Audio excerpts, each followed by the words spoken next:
Sitou de Djameldine Benchenouf.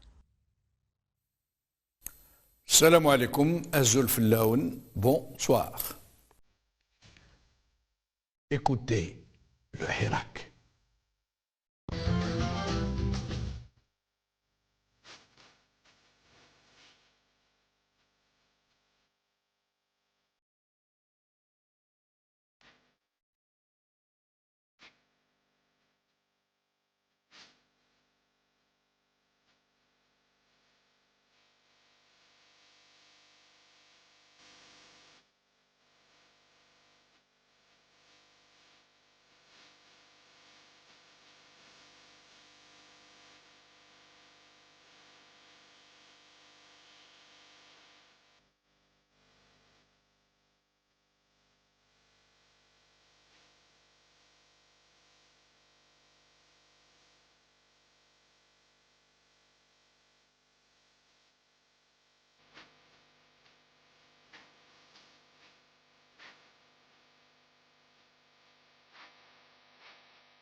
Très nombreux, malheureusement, sont les hirakistes qui semblent avoir baissé les bras, qui semblent montrer des signes de lassitude, qui semblent ne plus croire en leur peuple.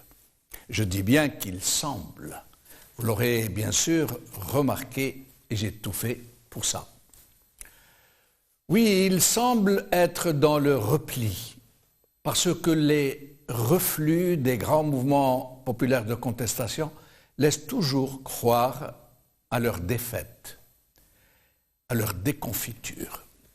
Et les premiers à s'y méprendre sont les despotes eux-mêmes contestés, parce qu'ils sont de mauvais élèves, comme l'a si bien dit le général Giap, un vrai général qui a gagné ses galons sur le champ de bataille. Et quelle bataille! Celle de Dien Bien Phu, dont il fut le stratège et l'âme ardente.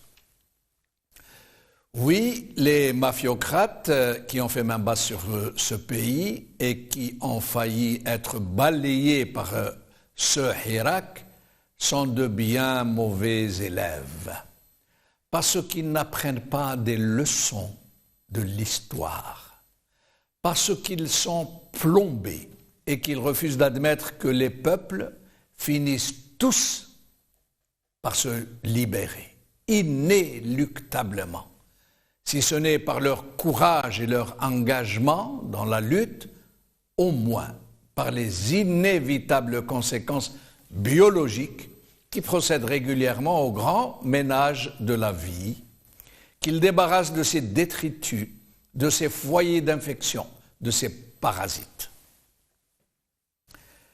Oui, ils sont de bien mauvais élèves parce qu'ils croient que le peuple algérien s'est couché. Comme se couche ce boxeur qui ne veut plus recevoir de coups et qui préfère abandonner que d'être mis KO. Ils sont des cancres politiques parce qu'ils ne peuvent pas comprendre que mélancolie n'est pas abattement, encore moins découragement et encore moins démission. Le propre des bateaux est de naviguer, mais d'accoster aussi, d'essuyer des tempêtes aussi, de chavirer aussi, d'être en rade et même de sombrer aussi, parce que ce sont des bateaux. Et il est dans la nature de l'homme de rire, de pleurer, de se battre, de reculer, puis d'avancer, de souffrir et de rêver. Et il est dans son essence même de vivre, de cheminer et de mourir aussi. Quoi de plus humain? Mais seules les nobles dames, espèces humaines que vous ne trouverez jamais au sein des régimes prédateurs ou dans leur proximité, seules les nobles dames, ceux-là qui ne désespèrent jamais de leur peuple, de ses ressorts cachés, de la merveilleuse magie qui l'habite, de sa formidable capacité à la vivance.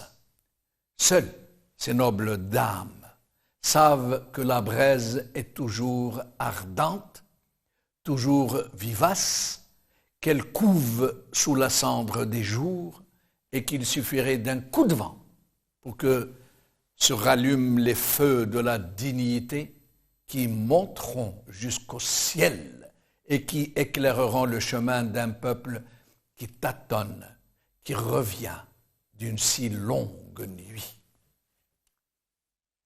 Ces nobles dames, ces combattants de la dignité, ces hommes et ces femmes qui ont une foi inébranlable en leur peuple, qui sont habités de ses plus belles espérances, savent que les vents qui tombent se lèvent toujours, sans que rien ne l'annonce. Ils se lèvent et se transforment en furie, qui emportent tout dans leur fougue. Le propre du vent n'est pas de détruire, mais de féconder, d'emporter la graine au loin pour la faire surgir, pour faire surgir la vie du néant, pour que refleurisse l'espoir d'une vie digne et belle, pour que sonne l'heure du grand retour, le retour de tous les enfants de l'Algérie qui ont fui leur pays. Le vent de la dignité se lèvera. Il ne faut pas en douter. Il se lèvera pour que vienne enfin l'heure de la délivrance et de la joie.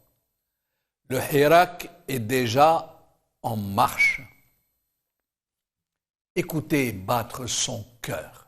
Écoutez les pas qui résonnent et les chants de liberté.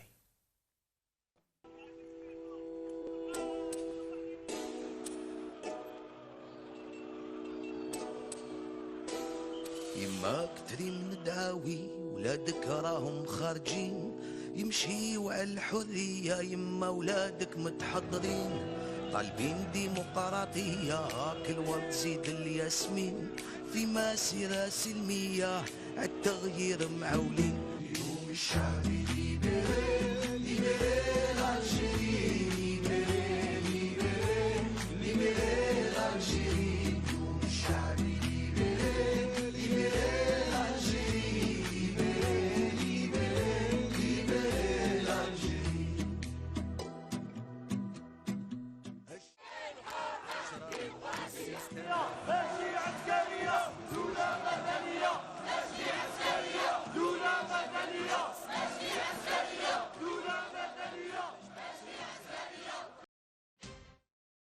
قبل خير.